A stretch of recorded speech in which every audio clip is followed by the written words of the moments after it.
steal by Iverson. Posting in. He wins it. He won the game. Be there to say absolutely no. Three from Scott.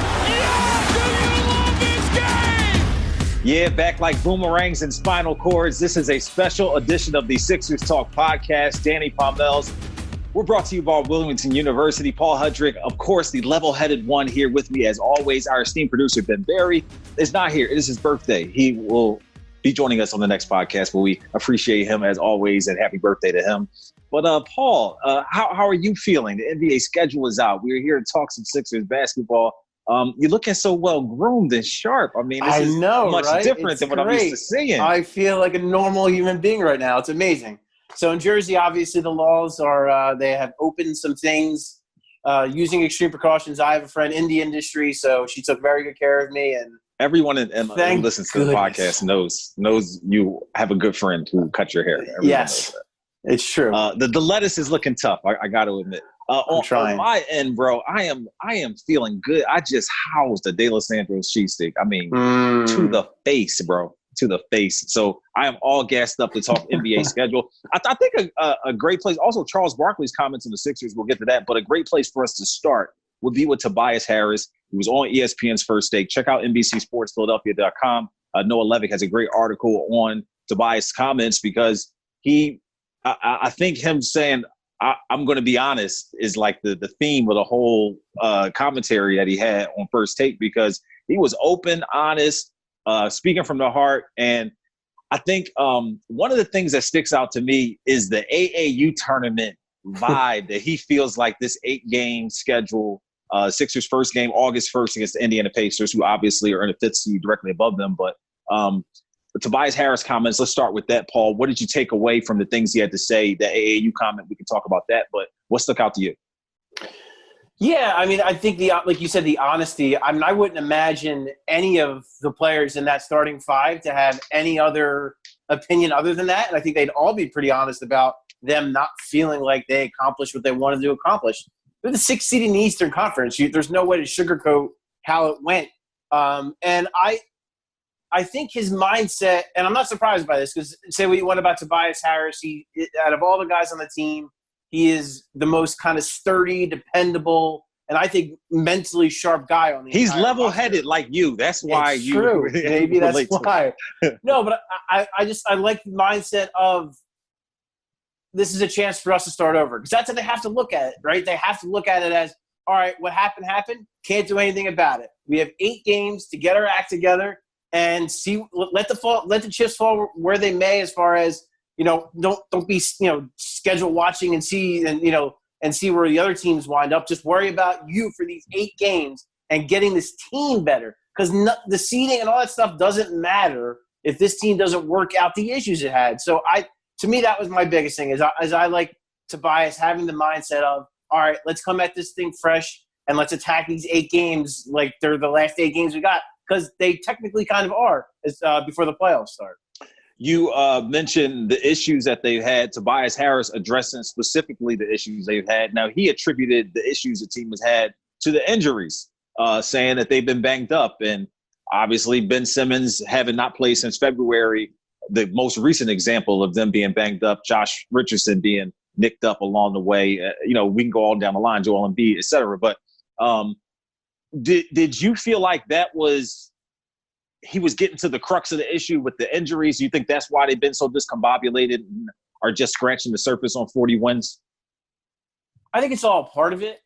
I think the injuries are a part of it. I can't say that it's all the injuries, though, because you are what your record says you are. The Boston Celtics had plenty of injuries, and they're sitting in the 3rd seed right now, that a team that you would play in the playoffs and would have home court advantage technically over you. So, yeah, the injuries are a factor. Like, it's something that happened. You can't just say it didn't. And especially, I attribute a lot of the road woes to an extent. When you look at a lot of those road games, they did not have their full complement of players. But again, at the end of the day, you are what your record says you are. So, yeah, like if they want to go in, like, again, though, if that's the mindset they want to have is, hey, now we're healthy, so now we can go and attack this thing, then good for them if that's how they want to go about it. But they can't also at the same time be blind to the issues that they had that we all saw as far as chemistry, as far as Al Horford's fit, as far as Tobias providing that complementary scoring. That's not, just because you're healthy, there's still going to be things that work out. So I'm okay with them having that mindset, but you can't turn a blind eye to all the issues other than the injuries. When you say that it's part of it, I can hear Jim Lynam in my ear, like saying, "You ready? It's a piece of the puzzle. It's a piece of the puzzle." Because he just always says, like, when you're considering players or situation scenarios, it all fits a certain way, and it's a piece. You consider each piece, whether big or small or what have you. So, I love that you're ready, because that is such a coach. You're ready. And you're ready. You ready? Come on, man. We know we love him unconditionally and forevermore. But I'm curious, though. Also, obviously, we're in a heightened environment when it comes to racial and social justice issues. Tobias, it seemed like he was kind of taking the opposite spin on Kyrie's perspective that they shouldn't play to continue not to take away from the racial injustice issues, but maybe to draw more attention to them. Did you get that sense too, that he was kind of saying that they have an opportunity to kind of like further, the message more by playing? Yeah, and again, this goes back to just from the short time that we've been around Tobias. This is who he is. He's a guy who loves the game of basketball, but he's also a guy who has a social conscience, a very large one. You've seen what he's done in the Philadelphia community already. All the money and beyond the money, the time that he's donated and the things he's done and the schools that he's visited and how crucial he views education. So I do get the sense that he views this as, and I think you read his like Players Tribune piece, and he views it as he has this platform and he wants to use it for good. So while I think he respects, and I think we all should respect Kyrie. I mean, I say what you want about Kyrie and, flat earth and all that stuff, but the bottom line is you have to respect where he's coming from on this subject matter and what he was having to say about it. And I think Tobias does, but everyone's going to go about it. I saw a comment from Chris Paul that basically said, I'm not going to get every player in the Players Association to agree on everything. Every man's going to have to make their own decision. And I think for Tobias, that decision is, all right, I have this platform and we have all this going on in our country and the civil unrest. Let me use this opportunity to make people more educated and spread more awareness. So, yeah, that might not be the approach for everybody, but I definitely think that. And it fits in, again, with what Tobias' personality is. And we're already seeing guys making, for lack of a better term, business decisions when it comes to whether or not they're going to go into the bubble. I know there was more than one player, but the one that's coming to my mind is Trevor Ariza, who, because of the visitation rights with his son and the relationship he has with his son's mother, he's choosing to spend the time, which has been designated to have a month with his son instead of going into the NBA bubble. So, and the exposure to COVID, we obviously saw the players in the NBA speak today about the fact that 302 players have been tested. 16 of them have tested positive, 5.2%, which, you see people trying to spin it as positive, saying, oh, that's a low number. But to me, one is uncomfortable. You know what I'm saying? Like, am I wrong? I mean, no, you're not wrong. I mean, from, speaking from our perspective, and I'm not to get like on a tangent and off topic, but, we went through what it was like being at the Wells Fargo Center the day this all happened, and then coming home wondering, you were much closer than I was. I was upstairs. You were downstairs with the team after the game when they played Detroit. Just being around people who eventually contracted COVID-19. So we have had some proximity to it, and I think it just all in all makes you a little uncomfortable. I mean, do you agree? Yeah, and I guess from my perspective, I was looking at it like this. There was no way that that every player and every staff member was going to come back and it was going to be zero, right? It just was not going to happen. So when you look at that percentage of 16 of 300 odd something, I think it's like you said, around like 5%, which would be slightly below what our country is testing at. So, I mean, do we want to talk about the surrounding areas of the county that they're in, or what? That's the numbers that are spiking. I wrote. Of course, we're not medical professionals by any stretch, but no, I am. We're just speaking about what we know and what everyone else is seeing. Exactly. It's not what we know, and it's also acknowledging that there are people out there that are a lot smarter than us and that are a lot more educated in these subjects. That is their job, is to study infectious diseases and figure out the best path for these kind of things. So those are the people that I'm going to listen to. So yeah, of course, like when you see the number, like Florida just had the worst, they had almost 10,000 cases in one day, their worst day. It's the entire state of Delaware hasn't had 10,000 cases during the entire time pandemic. That we've been during this entire pandemic. So, I mean, when you look at that, of course, it's alarming. And as we discussed over and over again on the podcast, they're taking a lot of measures, right? There's a 113-page memo on health and safety protocols. It's very detailed. The league is being transparent about it. But an article I wrote the other day for the website, it was, the idea, one of the things was control is an illusion. It's not a real thing. You don't actually have control. You are at the mercy of this, and you have to figure out the best way to work around it. And that's what they're trying to do. But you can't mistake that as control, because you don't have control. So that's, whether it's a Disney employee giving it to someone who then gives it to a player or what have you, like, it could spread in any type of way. So, yeah, of course, any one case is going to make me uncomfortable. 16, I kind of felt like that seemed pretty reasonable, like what I thought it would probably be, because there was no chance that all these players were going to not only just leave their part of the country, but leave this part of the world. Nikola Jokic, who went to a tennis tournament in his native Serbia. So things like that, of course, it was these things were going to happen. There was no way it was going to be 0 cases. And we heard Tobias, getting back to the First Take interview, speak to that, and the fact that he's in that dichotomy of being a leader as well as being concerned about being exposed. Like he, has a kind of a responsibility to, guys need to earn money. So let's get, these are, like we've talked about numerous times on the podcast, guys are human beings, have families and whatnot. They need to have the season come to a conclusion to fulfill contractual obligations, even to get paid, until next season. Making sure that, they as a team move as a unit when guys may feel differently, about continuing or not continuing. And he's in that, gray area of trying to figure out, that side of it, of being a leader and being apprehensive about getting sick. So it just speaks to, all the things that we all experience in everyday life. And it's even heightened that much more because these guys are actually, which, as the closer it gets, the Sixers are traveling down to Orlando July 9th. The closer it gets, they're going to be in a bubble, bro. They will be in a bubble of containment so we can enjoy the season. So, and like I mentioned, they can, make their living as well. So.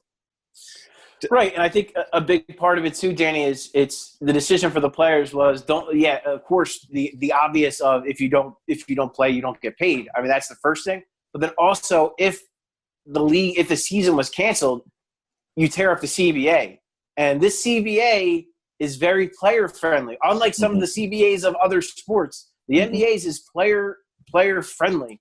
So tearing that up would probably not be good for the players. So they were left in a tough spot too, because not only as competitors do they want to play, do they want to finish the season, but there is a huge business implication, not just now, but for the future. And, that was the one thing that maybe I would have liked to see Adam Silver, he talked today, maybe he could have acknowledged that just a little bit. Like he just talked about how, the sports are very important. Yeah, it's like, all right, you're right. The sports, I get it. Like you and I, Danny, we love basketball. We are going to be so happy to just watch a game on our TV from the safety of our homes.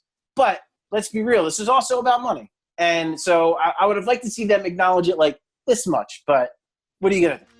Your NBC Sports Philadelphia podcasts are now on the My Teams app. Listen to Eagle Eye, Sixers Talk, Phillies Talk, and Flyers Talk right now.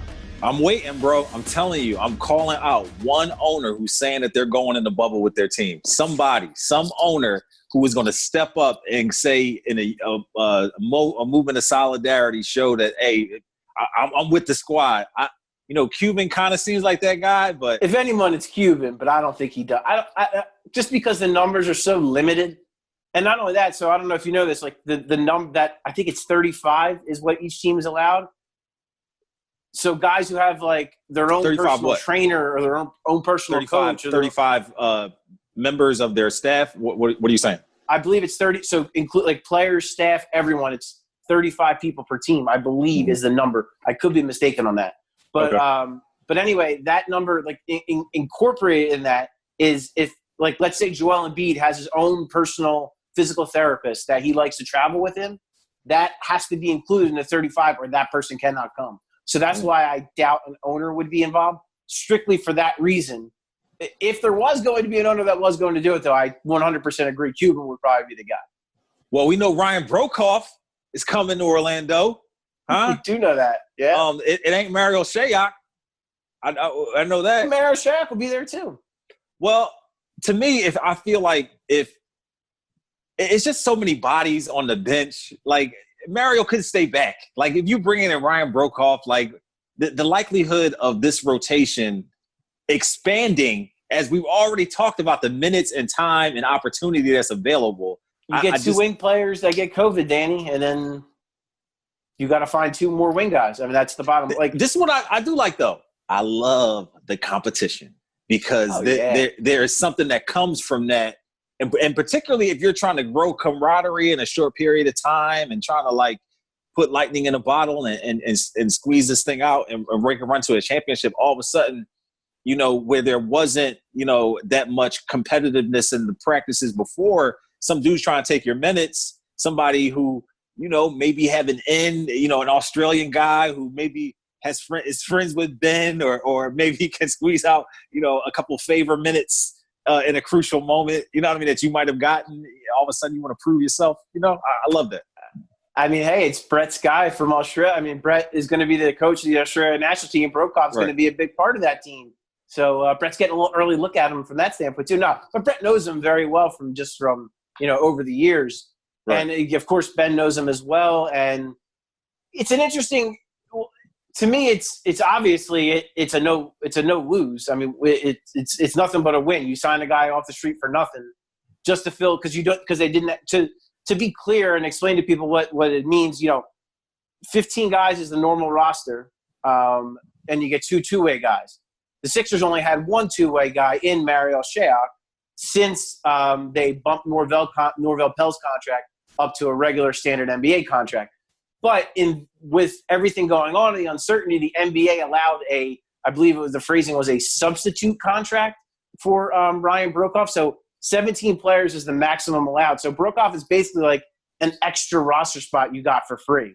And he's a guy who, at the very, he's got one skill, right? He can shoot. He can really shoot the ball really well at a high level. I posted it earlier. 51 of his 59 shot attempts this season were threes. I mean, that's what this guy does. He's a pure dead-eye shooter. He's not going to do anything, crazy off the dribble. He's not the best defender. He's not a great. He is. If you put him in the game, you're putting him in the game to do one thing, and that is hit an open jump shot, which they might need.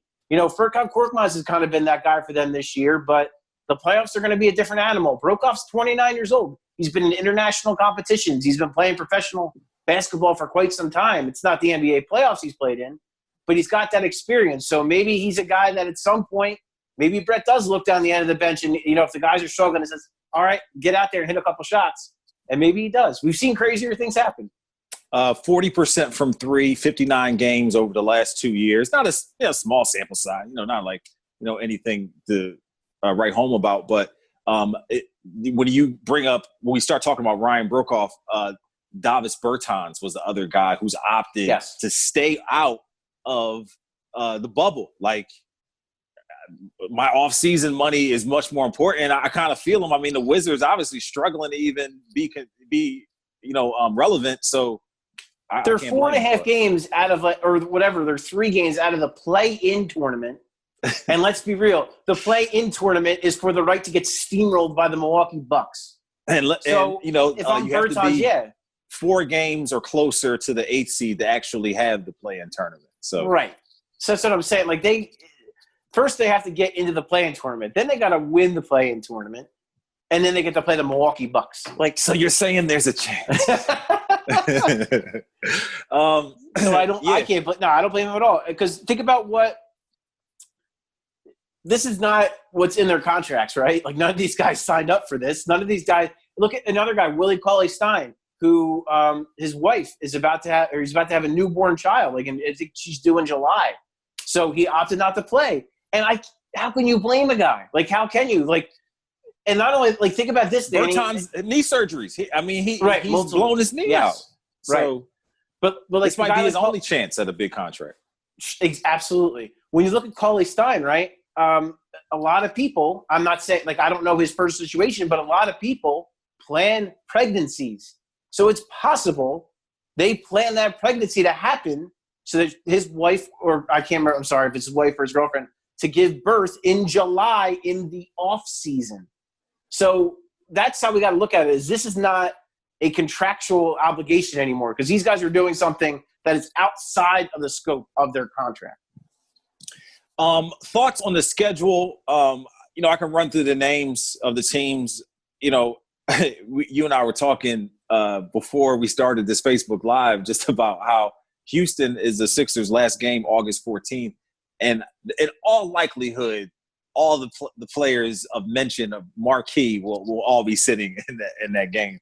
But they August 1st start a 7:00 game against Indiana, rolled into the 3rd, 5th, and 7th, all in the early part of August. Indiana, San Antonio, Washington, Orlando, Portland, Phoenix, Toronto, Houston, in that order. But Paul, please share with everybody what a point is you talked about before we came on, just about how we will be seeing these games, because they'll all be on Comcast Sportsnet probably, because not many national games. Yeah, I believe there's only 2 nationally televised games. Which, hey, again, this is the 6th season. That has to be the Portland game. You would think the Portland game, right? I'm not sure which game the two. I'm not sure the two off the top of my head. I'm just guessing. Yeah, I'm just saying. Portland team is trying to play their way in. Toronto would make sense. A sort of rematch from last year's playoffs. It's not the same without Kawhi, but So that's just, to me, that just shows you, for one, the Sixers, again, they are who we, they are what their record says they are. They're the 6th best team in the Eastern Conference. They're getting national televised recognition as such. You got to give me a Dennis Green impression with that. They are who we thought. You got to give me something. Come on. Denny Green. That guy, he's a legend. I'm not going to try to imitate Denny Green. Absolutely. Yeah, but go ahead. But they're the 6th seed for a reason. You don't get national TV exposure because as the 6th seed, right? Correct. So that's just the reality of it. When I look up and down the schedule as a whole, so they were going to have the second easiest schedule after the All-Star break. That was what was going to happen anyway. Now in this scenario, they still have the second easiest schedule, even with it condensed, because you look at it, they already played the Bucks, the Lakers, the Clippers, the Nuggets, the Jazz, the Celtics. All these teams are done with already. So I think they only play one game with a team in the top 8, and that's the Raptors. And then the Rockets are just outside of it. But as you mentioned, that game, it might not even matter. But when I look at their schedule, it's set up for them to win. And the way I'm looking at it is, it's not necessarily that they should want to win games for seeding. Because if anything, to be perfectly honest, and this is something you can comment on if you want, I think you're in agreement with me, stay in 6th and play Boston, because I think that's the best. Who you've beaten 3 out of 4 times this season. So maybe from that standpoint, maybe you don't want to win games. Why you would like to see them win games, though? You mean just what we started at the beginning? Get losing games on purpose, Paul. You mean resting guys? Now. They have a back-to-back. This is an organization that would never lose games in order to better themselves. Hey, I do want to tie a bow in a Tobias conversation because it'll help me segue into something else. But he is breathing the breath of optimism, bro. He is talking the talk we've been in contact during the off season. All my brothers on the same page. He's talking that talk, believing that you would expect. Charles Barkley, though, on the other hand, a guy who you would think would let the COVID-19 quarantine time kind of, massage his brain a little bit and help him come around and look at the playoffs a different way. But he has taken his time and decided that the Sixers are the team. He's doubling down on staying with the Sixers. That's the team that I would not want to play. I don't know if we can label it as staying with the Sixers.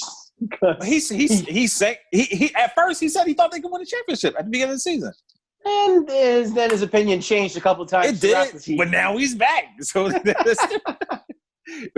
what I say at the start of the podcast, back like boomerangs in spinal cord. He's back.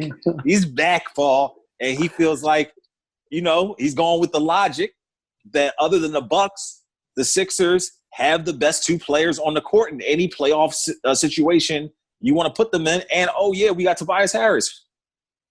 Yeah, well, to your point, before the season started, Charles was all in on the Sixers. He thought they were going to be the team that went to the finals out of the Eastern Conference. So clearly, a lot of people did. Right. But the point is, clearly, from a talent perspective, the talent is there. The question is not about talent for the Sixers team. It never really has been. It's always been about fit. And I guess when you look at it, the one way when I look at it from a positive perspective, if I'm trying to look at it from a glass half full sort of way, is that this team seemed to lack focus at points this year, right? And I think that was, aside from injuries and other things, that seemed to be a big part of why they struggled on the road. Well, now the focus is on 8 games, right? 8 games and in the playoffs, and that's it. Like, that's your focus. So I think being able to do that and not worrying Joel being like, I got to save myself for the playoffs or whatever, Al Horford getting load managed for the first time in his NBA career. You don't have to worry about any of that stuff now. Now we're playing basketball. There's only 8 games, and then we got the playoffs. So I think that laser focus could help them more than it helps some other teams. Wilmington University extends its deepest appreciation to the brave individuals who are working tirelessly on the front lines to protect, serve, and care for us during this unprecedented time. Thank you. WilmU stands with you. Hey, man, if their approach is to be bombing threes and playing Husky defense, then there might be a lot to that. You know what I'm saying? Because we talked about ad nauseum on the podcast. Elton Brand told us before the season started that his team was built for the postseason. They're built for the long run, built for defense. So let's see if that comes to fruition. They're adding Ryan Brokoff. I know there are 30 teams, but they don't have anywhere to go but up. And when it comes to the 3-point percentage, like, what are they, 20th, 19th, 18th? Somewhere in that, yeah. They're you know what I mean? They're in the bottom. They're not. They can't shoot it well. So if that moment can come where they catch, fire, and we saw Tobias Harris shoot cold and then come on last postseason. You know what I'm saying? So I just hope that there's something to that. I don't, you get your heart and your head into it as like a fan. And, we're from Philly. These teams we grew up watching. If you watch the podcast, you know that this jersey, Dr. J, gave me this jersey after the 83 championship, autographed jersey. So, we're Sixers. Where is it on there? It says, Mitchell and Ness signed it. Mitchell and Ness at the bottom. But I'm serious though. Like, you kind of want to buy in. That's all I'm saying. You kind of what's your heart saying as opposed to your head? Like, you know how it is, man. It's Hope like springs an angel eternal, devil on your shoulder. Like, what? Huh? Hope springs eternal. Hope springs eternal. Come on, man. Like, all of a sudden, somebody tweeted out. It made me laugh so much. Like, he's like, man, like I really missed the feeling of the Sixers blowing a 26-point lead in the third quarter, and the feeling you get of like hating the whole roster. Like, it's weird, man. Like, what we put ourselves through pain, but here we are. Hope springs eternal. Sixers second training camp. This could be it.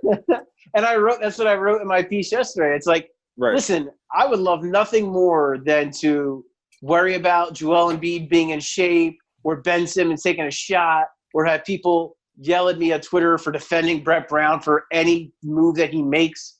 So, yeah, I would love – like, that's going to feel – that'll be a feeling of normal I have not felt in a very long time. So, from that standpoint, from my selfishly, from my mental health standpoint, that will be very enjoyable.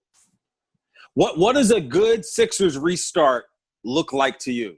Like, how does it come together? Like, obviously, Ben Simmons hasn't played since February with the back.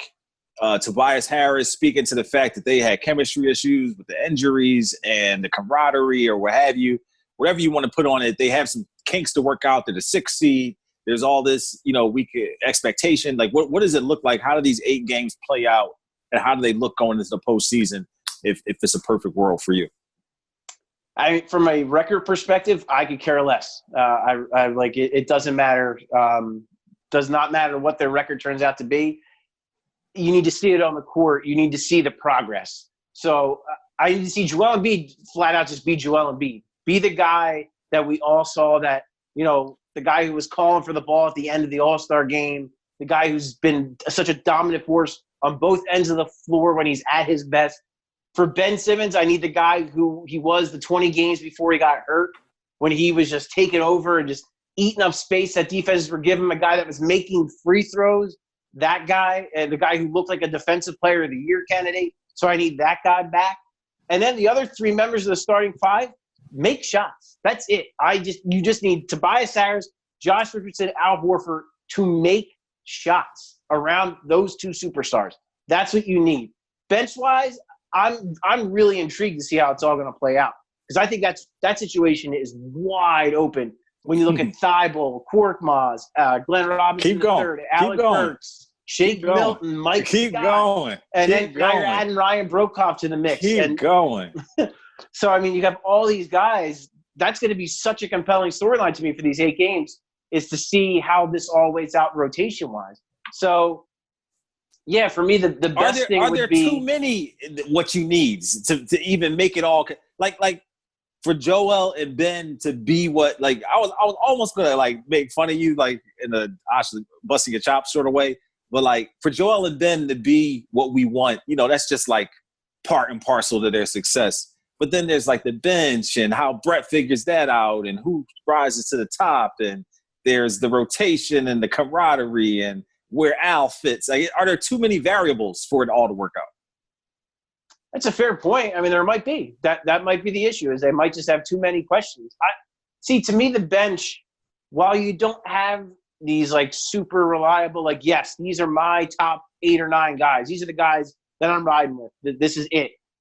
The fact that Brett has options is huge to me, because that hasn't been the case. Last year, that wasn't the case. He didn't have options. It was James Ennis and Mike Scott, and that's all you got.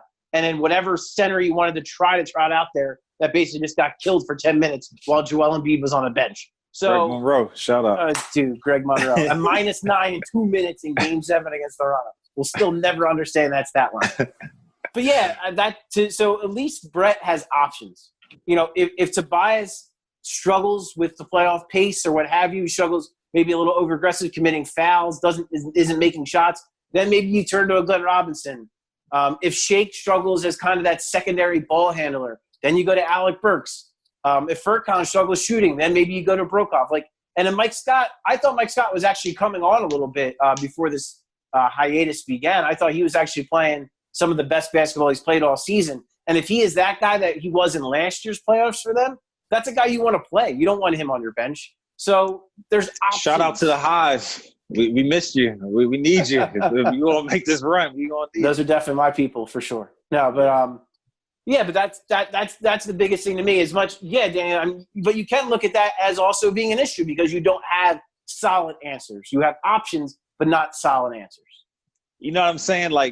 Bro, I don't look at the Bucks. Obviously they're the number 1 team in the league, arguably, but I don't look at them and think man, are they going to be able to figure it out? What about the bench? You know what I'm saying? This, the better teams, you don't have that many question marks. You wonder how the Sixers will react to the better teams as opposed to how they'll get past them. And we've also talked about this in the podcast, just worth sharing the fact that the scare of a first round exit is also out there as well. But Paul, what are you working on the website? I know it's a lot going on for you guys, you and Noah. I'm going to get something up on the site as well. But what are you guys working on? Yeah, so we just have a couple things up right now. Just Noah kind of the schedule itself and then just kind of a refresher of everything we got going on. So anything as far as like key dates and when training camp will start, any of the news that's kind of come out recently, and Noah's kind of compiled that all into a nice little package. It's the main story on the website right now. And then I just have a lot of the analysis that you and I have kind of already touched on. So even though you've already watched this, if you're watching this, please still go on the website and click on it. No, but it's just, it just lays out, the percentage, the combined record of their opponents and the win percentage, whether or not they should even want to be any higher than where they're at right now, and just kind of a more in-depth look at the schedule itself. We're going to have some stuff on some betting odds as well, and whether those have changed given the schedule release. So plenty more stuff to come over the weekend on the schedule and just NBA and Sixers in general. The well-groomed, level-headed one, his name is Paul Hudrick, ladies and gentlemen. He plays the guitar. He's now a barbecue master. Jack of all trades, man. He's got a lot of cards up his sleeve, but we appreciate his expertise as always. Happy birthday to our producer and co-host Ben Berry. I'm Danny Palmells. This has been Sixers Talk, brought to you by Wilmington University. WilMU Works. Thank you for watching here on Facebook Live. Be sure to check us out and download our podcast wherever you get your podcast, specifically at NBCSportsPhiladelphia.com. See you next time.